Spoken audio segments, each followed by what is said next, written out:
Hello, welcome to Imperial Truth, your source for honest and clear reporting. Here is the news for March 25, 2025. The U.S. Supreme Court has declined to hear an appeal from a group of miners seeking to compel federal action on climate change. This decision upholds a lower court's ruling that the plaintiffs lacked standing to sue. The youths had argued that government inaction on climate change violated their constitutional rights. The Ninth U.S. Circuit Court of Appeals had previously ordered the dismissal of the case. The Supreme Court's refusal to intervene effectively ends this legal effort. This marks a significant setback for climate activists seeking judicial remedies for environmental concerns. Top officials in the Trump administration inadvertently included journalist Jeffrey Goldberg in a Signal group chat discussing military operations in Yemen. The chat, intended for national security personnel, detailed plans for strikes against Houthi forces. This security lapse has raised concerns about the legality of messaging, according to existing laws. Democratic lawmakers are calling for investigations into the breach. The administration maintains that no classified information was compromised. However, there is no evidence to contradict this statement. President Trump announced a 25% tariff on any nation importing oil from Venezuela. This move aims to pressure countries like China that continue to purchase Venezuelan crude. The administration seeks to isolate President Nicolas Maduro's regime due to concerns over electoral reforms and migrant issues. The executive order also extends Chevron's deadline to wind down operations in Venezuela until May 27th. These measures have influenced global oil prices and reflect a strategic effort to curtail Venezuela's oil revenue. Venezuela has condemned the tariffs as illegal and desperate. The executive order also extends Chevron's deadline to wind down operations in Venezuela until May 27th. These measures have influenced global oil prices and reflect a strategic effort to curtail Venezuela's oil revenue. Venezuela has condemned the tariffs as illegal and desperate. The Social Security Administration is experiencing significant operational issues, including website crashes and extended wait times. The agency's website reportedly crashed 4 times within a 10-day span due to server overloads, affecting millions of users. These disruptions have raised concerns about the SSA's ability to deliver essential services. Budget cuts and staff reductions have exacerbated the situation, leading to fears of interrupted benefit payments. The acting commissioner indicated that reductions in phone services might force more in-person visits, further straining resources. Advocates warn that continued issues could jeopardize benefits for millions relying on Social Security.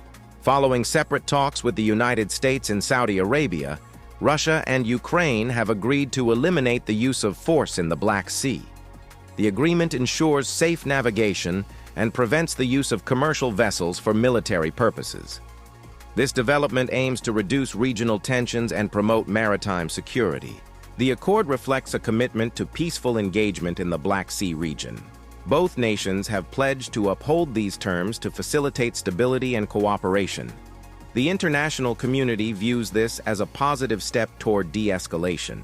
The Department of Justice has invoked the state secret's privilege to withhold information regarding the deportation of Venezuelan migrants. This legal move aims to prevent the disclosure of sensitive details that could jeopardize national security. The administration argues that revealing such information could harm U.S. foreign relations. A federal judge had ordered the administration to explain deportation flights that occurred despite a judicial halt. The DOJ's invocation of state secrets is a rare legal tactic, reflecting the administration's continued defiance of the judicial system. House Speaker Mike Johnson asserted that Americans are satisfied with the Republican agenda, despite polls indicating otherwise. Johnson criticized activist judges for issuing political judgments against the president. He emphasized the party's authority over legislative matters and dismissed concerns about public dissent. This stance comes amid reports of public frustration at Republican town halls.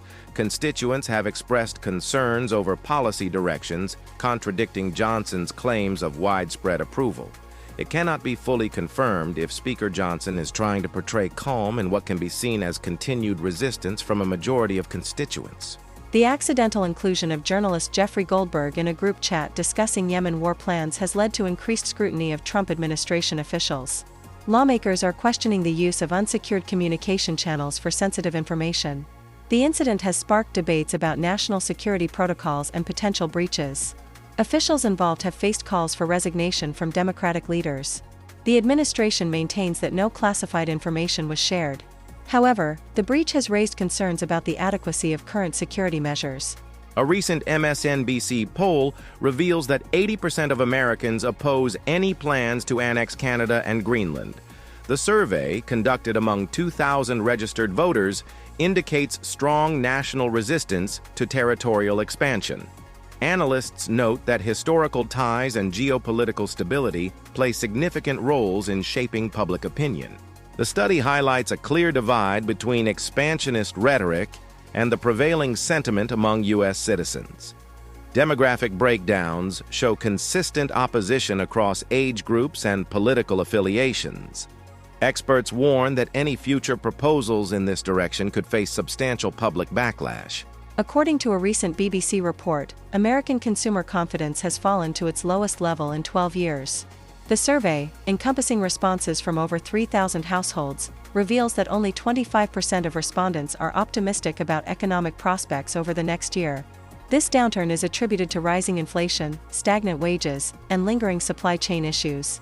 The BBC analysis notes that these pessimistic expectations are accompanied by reduced spending and investment plans.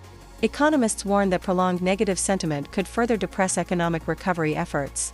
Thank you for watching. Please like and subscribe. You can also follow us on our other socials, links in the description box below. Thank you again.